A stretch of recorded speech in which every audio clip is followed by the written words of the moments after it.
Alors, avant d'appeler le dernier intervenant qui se prépare déjà, qui va arriver sur la dernière thématique, et avant que Nadia nous fasse une première synthèse de ce qui s'est dit, une conclusion, et vous donner la parole, je voudrais juste dire une chose, c'est que on ne verra pas toutes les thématiques ce soir. Et vous voyez qu'aucune n'a été oubliée quand même. Il y en a deux qui viendront certainement lors d'une prochaine réunion qui se prépare sur la question de la culture, qui est très important et qui parle à tout le monde, bien sûr, et sur la question du sport et de la vie associative.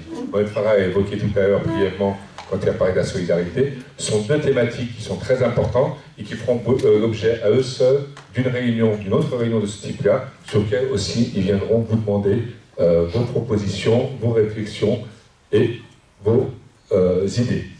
Et donc pour ce dernier thème de la soirée en tout cas, je vais appeler Sofiane Bourouba pour nous parler d'environnement et de cadre de vie.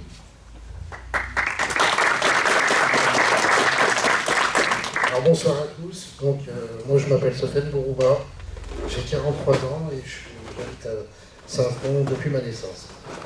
Actuellement je travaille à la métropole de Lyon depuis plus de 15 ans sur un poste à responsabilité dans le domaine de la propreté qui est en charge d'un arrondissement de plus de 50 000 habitants.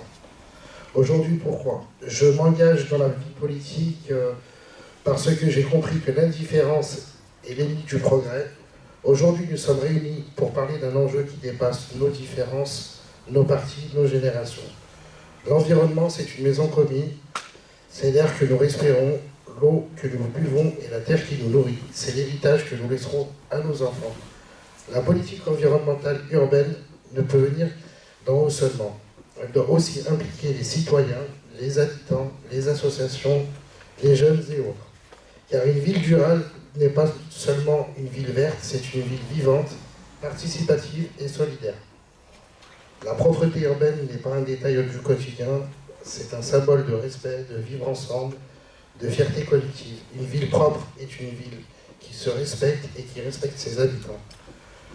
Notre ville mérite mieux qu'un coup de balai symbolique. Elle mérite une véritable culture de la propreté, durable, collective et fière. Le cadre de vie reflète notre bien-être au quotidien. Un bon cadre de vie n'est pas un luxe, c'est une nécessité. Or, depuis trop longtemps, nous voyons se dégrader ce qui devrait être notre bien commun. Des rues encombrées, des logements vieillissants, un bruit permanent, des inégalités de quartier. Et pourtant, nous savons que le cadre de vie harmonieux peut tout changer, car il influence directement notre santé, notre morale et notre manière d'agir. Le cadre de vie, c'est aussi un lien social, la possibilité de se rencontrer, de solidarité intergénérationnelle, de dialogue. Je vous invite donc, chers citoyens, à unir vos forces, vos idées, vos énergies. Ensemble, nous devons agir avec courage et responsabilité. Merci à vous. Merci Sofiane. Donc voilà en gros pour ces 5 thématiques pour la soirée. Vous avez vu une partie de l'équipe, vous en verrez d'autres, ne vous inquiétez pas. Je demande à Nadia de venir faire une première synthèse de ce qui s'est dit, ou tu te conclusion générale, peut-être même afficher.